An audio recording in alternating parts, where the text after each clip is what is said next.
Students, तो ये वाली जो वीडियो होगी ना हम यूट्यूब के ऊपर अपलोड कर देंगे सो दैट कि जो भी बच्चे हैं ना उनको इसका बेनिफिट मिल सके। ठीक है।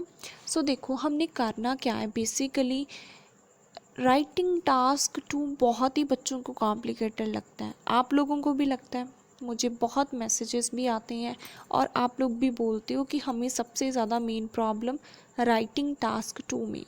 अब देखो गाइस, मैंने आप लोगों को फर्स्ट दिन क्या करवाया था, वो कैप करवाई थी। ठीक है। सेकंड दिन मैंने आपको कॉम्प्लेक्स सेंटेंसेस बताए थे। थर्ड दिन मैंने आपको क्या बताया था, याद है आप लोगों को, कनेक्टर्स बताए थे। फोर्थ दिन मैंने आपको थीसिस बताई थी। फिर उसके बाद मैंने एक सैम्पल को आपके सामने प्रेजेंट किया था। अब इतने दिन मैंने इन चीज़ों के ऊपर लगाए हैं, ये क्यों? क्योंकि अगर मैं आप लोगों को डायरेक्ट ही सैम्पल आंसर प्रोवाइड कर देती तो आपको कुछ भी समझ में नहीं आएगा। हम क्या कर रही हैं, स्टेप बाय स्टेप आगे फॉरवर्ड कर रही हैं। अगर हम सीधा ही जंप करेंगे ऐसे के ऊपर तो आप में कोई भी इम्प्रूवमेंट नहीं होगी। हमने वो कैप की, कॉम्प्लेक्स सेंटेंस की, कनेक्टर्स की, थीसिस की, फिर हम जाके एक प्रॉपर ऐसे के ऊपर आए हैं। ठीक है। इवन कि मैंने आपको स्ट्रक्चर्स भी सभी के क्लियर कर दें कि कौन सा स्ट्रक्चर हमें कहाँ पे यूज़ करना है। ठीक है ना। तो आप लोगों ने भी बिल्कुल ऐसे ही करना है, जो वो क्या मैंने आपको बताई है, कॉम्प्लेक्स सेंटेंसेस बताए हैं, थीसिस बताई है, कनेक्टर्स बताए हैं, जो कुछ भी मैंने आपको अब तक बताया ना वो आपको अब इस सैम्पल आंसर में देखने को मिलेगा। ठीक है। वैसे तो हम एक पहले भी कर चुके हैं बोथ व्यू का, लेकिन जो स्टूडेंट्स न्यू है ना उनको काफ़ी ज़्यादा प्रॉब्लम आएगी। So that's the main reason. हम प्रॉपर डिटेल में देखेंगे कि कैसे हम इसको कर सकते हैं। ओके। तो बोथ व्यू की बात करें तो इस टाइप का क्वेश्चन है, आपको आइडेंटिफाई करना आना चाहिए। सबसे पहले देखो इसमें क्या बोला हुआ है, जब भी आपको कोई भी राइटिंग टास्क 2 मिल जाता है ना तो आपने पहले क्या करना है, स्टेटमेंट को 2 से 3 बार रीड करना है।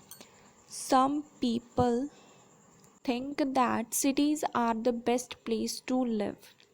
कुछ लोग सोचते हैं सिटीज़ सबसे अच्छी प्लेस है रहने के लिए। Other prefer to live in rural areas. दूसरे लोग रूरल एरियाज में रहना प्रेफर करते हैं। ठीक है। अब देखो, discuss both view and give your opinion. उन्होंने बोला दोनों व्यूज़ को डिस्कस करो। पहले ऊपर उन्होंने बात की है सिटीज़ की। ठीक है, ये हो गया हमारा एक व्यू। ठीक है। नीचे उन्होंने बात की है रूरल एरियाज़ की, तो ये हो गया हमारा सेकंड व्यू। तो दोनों व्यूज़ को हमें डिस्कस करना पड़ेगा, अपना ओपिनियन। ठीक है। अपना ओपिनियन भी हमें देना पड़ेगा, अपना व्यू भी देना पड़ेगा हमें। ठीक है। सो देखो, सबसे पहले तो हम इसका स्ट्रक्चर क्लियर करते हैं कि स्ट्रक्चर में क्या क्या आएगा। सबसे पहले क्या आती है, इंट्रो। इंट्रो में रीफ्रेज और थीसिस, ये दोनों आती हैं। मैंने आपको पहले बता दी है स्ट्रक्चर, लेकिन फिर से रिवीजन करवा रही हूँ सो दैट कि आपके माइंड में ये चीज़ बैठ जाए। रीफ्रेज प्लस थीसिस, थीसिस बता दिया है कौन सी कहाँ पे यूज़ करनी है आप लोगों को। ठीक है। देन उसके बाद आएगा हमारा BP1। BP1 में क्या क्या आएगा, task, statement, explain, example and result. ये 4 चीज़ें आएंगी BP1 में। लेकिन BP1 में हम एक्सप्लेन कौन सी चीज़ करेंगे, उसमें हम एक्सप्लेन कौन सी चीज़ करेंगे उसको देखो। सबसे पहले कि जो BP1 होगा उसमें हम पहला जो व्यू है ना हमारा, हम उसको डिस्कस करेंगे। अब कौन सा है पहला व्यू हमारा, इस क्वेश्चन के अकॉर्डिंग अगर हम लोग देखें तो हमारा फर्स्ट व्यू है ये वाला कि सिटीज़ में रहना अच्छा है। तो अब सिटीज़ में रहने के बेनिफिट है वो अब BP1 में बताओगे। ठीक है। सिटीज़ में रहने के बेनिफिट्स आप लोग किस में बताएंगे, BP1 में बताएंगे। और BP2 में क्या होगा, BP2 में आप रूरल एरियाज़ में रहने के बेनिफिट्स बताओगे। ठीक है। BP2 में आप रूरल एरियाज़ के रहने में क्या बताओगे, उसके बेनिफिट्स बताओगे। ओके, क्लियर है ना ये बात आप लोगों को अच्छे से, आई होप क्लियर होगी कि रूरल एरियाज़ में रहने के क्या क्या बेनिफिट्स हैं, या BP2 में बताएंगे। इसमें भी task, statement, explain, example then result. Okay, इतना तो क्लियर है। देन कंक्लूज़न मैंने आपको बता दिया कि कैसे करना होता है बेसिकली हम लोगों ने। ठीक है। सबसे पहले वो बीपी लिखना है जिसके साथ आप अग्री नहीं हो, ठीक है, जो आपको गलत लगता है। ऑल दो लिखकर वो बीपी लिखना है जो आप लोगों को गलत लगता है। जैसे आप यहाँ पे कह सकते हो कि आपको सिटीज़ में रहना पसंद है या फिर रूरल एरियाज़ में रहना पसंद है। अगर आप बोलते हो कि नहीं मुझे रूरल एरिया में रहना पसंद है, तो आप क्या करोगे, ऑल दो के बाद आप सिटीज़ की बात करोगे, ठीक है। अगर आप बोलते हो कि मुझे रूरल एरिया में रहना पसंद है, तो आप क्या करोगे, ऑल दो लिखकर सिटीज़ की बात करोगे। Then yet I believe that, ये वर्ड मैंने आपको उस दिन भी लिखवाए थे ना, आई बिलीव दैट लिखकर आप लोगों ने रूरल एरियाज़ की बात करनी है। येट के बाद आप उसकी बात करोगे जिसके साथ आप लोग अग्री हो, ठीक है, जो आप सोचते हो कि हाँ ये चीज़ होनी चाहिए। अगर आप लोग सोचते हो कि रूरल एरिया में रहना है, तो ऑल दो के बाद सिटीज़ की बात होगी। येट के बाद आप किसकी बात करोगे, रूरल एरिया की, ठीक है। आगे आपने ये जो दिया ना, आई बिलीव दैट, ये आपका ओपिनियन है। पहले क्या होता था कि एक डिफरेंट पैराग्राफ बनता था, ठीक है, किसके लिए, ओपिनियन के लिए, लेकिन अब नहीं बनता है। अब हम कंक्लूज़न में ही अपना जो ओपिनियन होता है उसको हम लोग एक्सप्लेन कर देते हैं। एक बार फिर से सुन लो कि अगर आप लोग रूरल एरियाज़ की साइड हो तो ऑल दो के बाद आप सिटीज़ की बात करोगे। येट के बाद आपने क्या लिखना है, I believe that, then rural areas की बात करोगे, ठीक है। आगे आपको बताऊंगी सैम्पल आंसर, तो आपको अच्छे से क्लियरिटी आ जाएगी, ठीक है। जो बच्चे न्यू हैं उनको कोई भी टेंशन लेने की ज़रूरत नहीं है, हम अच्छे से इसको कवर कर लेंगे। अब यहाँ पे मैंने क्या बोला, it is considered bye few indigenous that, कुछ लोगों के द्वारा ये चीज़ मानी जाती है, इंडिजीनियस होते हैं people, that in this modern era, आजकल का जो मॉडर्न टाइम है, metropolis areas is an ideal place to live. Metropolis area मतलब सिटी का जो एरिया है वो सबसे बेस्ट प्लेस है रहने की। However others ponder that country side areas fruitful for them, दूसरी साइड लोग सोचते हैं कि जो कंट्री साइड एरिया होता है ना वो ज़्यादा बेनिफिशियल होता है। कंट्री साइड मतलब जो रूरल एरिया है ना वो ज़्यादा फ्रूटफुल है। फ्रूटफुल क्या होता है, बेनिफिशियल। जो जो वर्ड मैंने आपको लिखवाए थे वो कैप में वही है ना। अगर आप लोगों को फिर भी कोई न्यू लगता है तो आप उसको साइड साइड में अपनी नोटबुक, जो मैंने आपको बोला है ना, एक स्पेशल नोटबुक लगाओ वो कैप के लिए, उसके ऊपर लिख लो ये, ठीक है। तो क्वेश्चन में भी यही था और हमने जो उसको रीफ्रेज करके लिखा वो भी यही था। रीफ्रेज हमेशा हम इतने को करते हैं, तो ये होता है ना, discuss both view and give your opinion, इसकी थीसिस बनती है, वो मैं आपको बताऊंगी थीसिस। वैसे तो मैंने आपको लिखवा दी है, ठीक है, तो वही सेम हम लिखेंगे यहाँ पे। तो इसका भी मतलब सेम है, इसका भी मतलब सेम है, मीनिंग में कोई चेंज नहीं है, जस्ट मैंने कॉम्प्लेक्स सेंटेंस प्लस वो कैप का यूज़ करके इसको चेंज किया हुआ है, ठीक है। दिस ऐसे, ये थीसिस है, आप देखो इसको अच्छे से, will articulate both the views, ये जो ऐसे है वो आर्टिकुलेट करेगा मतलब एक्सप्लेन करेगा दोनों व्यूज़ को along with my perspective. Perspective क्या होता है, ओपिनियन, अपना ओपिनियन भी मैं यहाँ पे बता रही हूँ। सो सेंटेंसेस भी मैंने वही यूज़ किए हैं जो मैंने आप लोगों को बताए थे उस दिन क्लास में, ठीक है। वो कैप भी वही है, स्ट्रक्चर भी वही है, अब कनेक्टर्स भी वही यूज़ करूँगी। सो देखना, commencing with farmer notion, farmer क्या होता है, पहले वाला notion.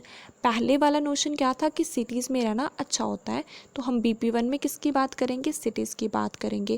That how city centre work as a boon for them, कि किस तरीके से सिटी सेंटर्स मतलब अर्बन एरियाज़ है लोगों के लिए एक बोन की तरह काम करते हैं, मतलब वरदान की तरह काम करते हैं सिटीज़ एरिया होते हैं जो।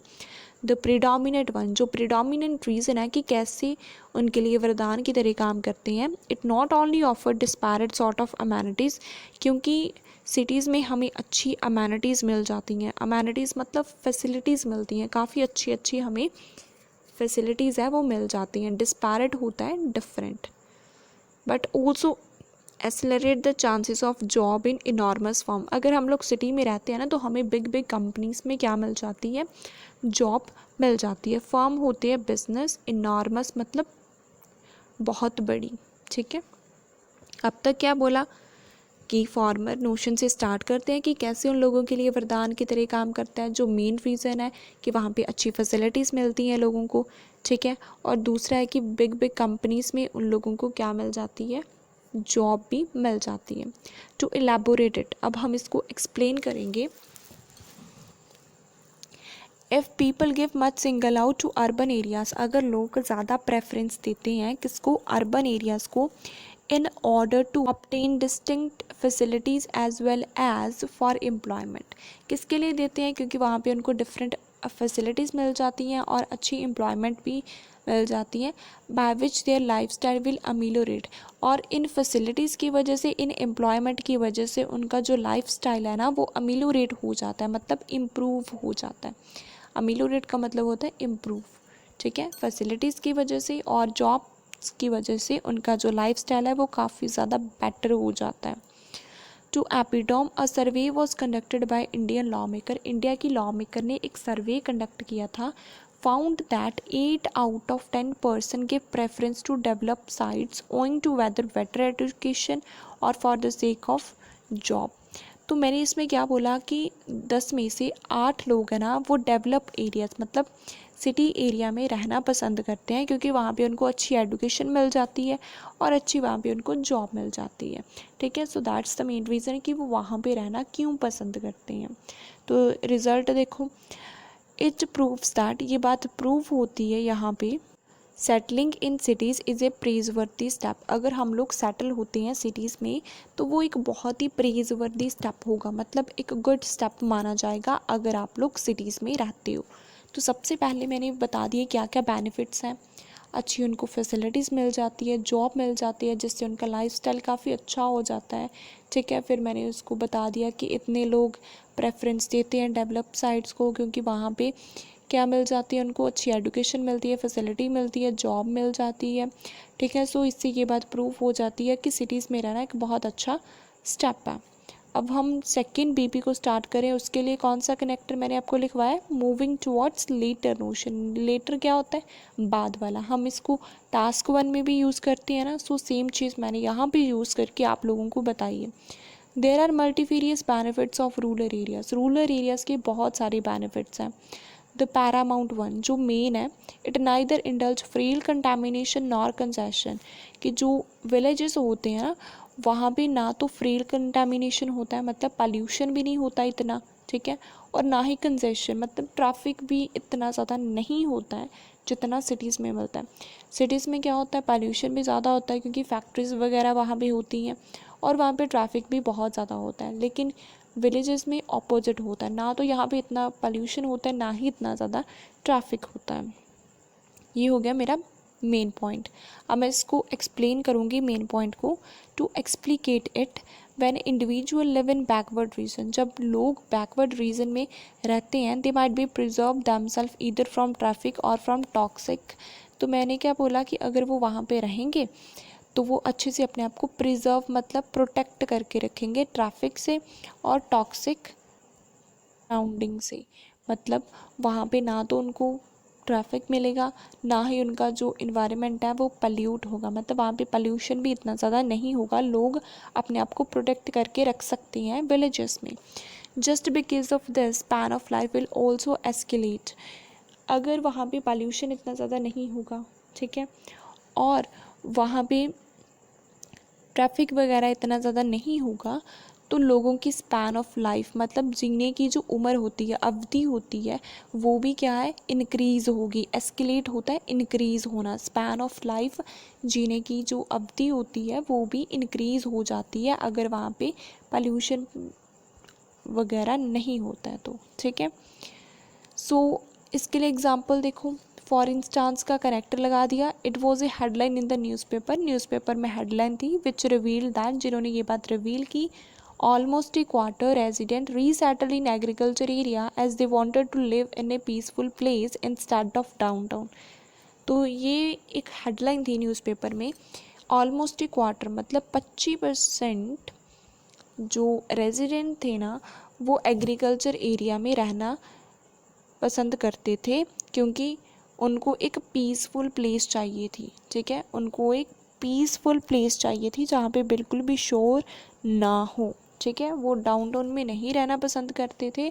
उन्होंने किसको चूज़ किया, एग्रीकल्चर एरिया को चूज़ किया रहने के लिए इंस्टेड ऑफ डाउनटाउन। डाउनटाउन को नहीं किया, किनको किया, एग्रीकल्चर एरिया को किया। Therefore it is quite clear that, तो रिजल्ट में इसका क्या निकला कि ये बात क्लियर हो जाती है, woodland involve tremendous pros whether about pollution और सूथिंग एनवायरनमेंट। सो ये बात क्लियर हो जाती है कि विलेजेस में रहने के ज़्यादा बेनिफिट्स हैं, प्रोज होते हैं, बेनिफिट्स हैं।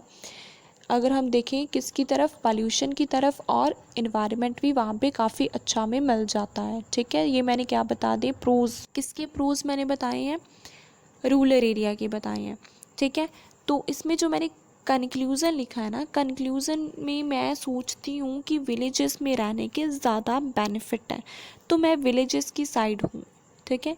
इस वाले एसेज में मैं किसकी साइड हूँ, विलेजेस वाली साइड हूँ। सो देखो इसको फिर मैं कैसे लिखूँगी, ये भी बात इंपॉर्टेंट है कि कैसे लिखना है इसको। सो सबसे पहले कनेक्टर वही जो मैंने आपको बताया, to conclude it, although urban areas provide countless benefits. मैंने बोला चाहे अर्बन एरियाज़ में हमें मतलब काउंटलेस बेनिफिट मिलती हैं, बहुत सारे बेनिफिट्स हमें मिलते हैं। येट आई बिलीव दैट, ये मैंने अपना क्या दिया, ओपिनियन दिया। Yet I believe that shifting in villages give solace even fresh atmosphere. Villages में रहने से हमें क्या मिलता है, सॉलेज। सॉलेज मतलब कंफर्टेबल फील होता है और काफ़ी फ्रेश इन्वायरमेंट हमें मिलता है, किसमें, विलेजेस में, ठीक है। तो मैंने आपको क्या बताया था कि अगर मैं रूरल एरिया की साइड हूँ तो सबसे पहले ऑल्दो लिखकर मैं सिटीज़ की बात करूँगी, तो यहाँ पे मैंने बोल दिया सिटीज़ की बात। देन मैंने येट लिखा, येट में आई बिलीव दैट लिख के मैंने अपना ओपिनियन दे दिया। जो रीज़न मैं BP2 में लिख कर आई थी कि वहाँ पे पोल्यूशन कम होता है, ठीक है, वहाँ पे ट्रैफिक नहीं होता है, तो वही दोनों रीज़न मैंने यहाँ पे लिखी है, ठीक है। पोल्यूशन की जगह मैंने बोल दिया फ्रेश इन्वायरमेंट, और ट्रैफिक की जगह मैंने बोल दिया सॉलेज, मतलब काफ़ी कंफर्टेबल फील होता है। कंफर्टेबल कब फील होता है पर्सन को, जब वहाँ पे नॉइस नहीं होती है, ठीक है। सो वही दोनों पॉइंट्स मैंने यहाँ पे लिखे हैं, कुछ भी बीच में मैंने एक्स्ट्रा ऐड नहीं किया है, ठीक है। मैं किसकी साइड थी, विलेजेस की साइड थी। तो ऑल्दो के बाद सिटी की बात कर दी मैंने, और येट के बाद मैंने रूरल एरिया की बात कर दी।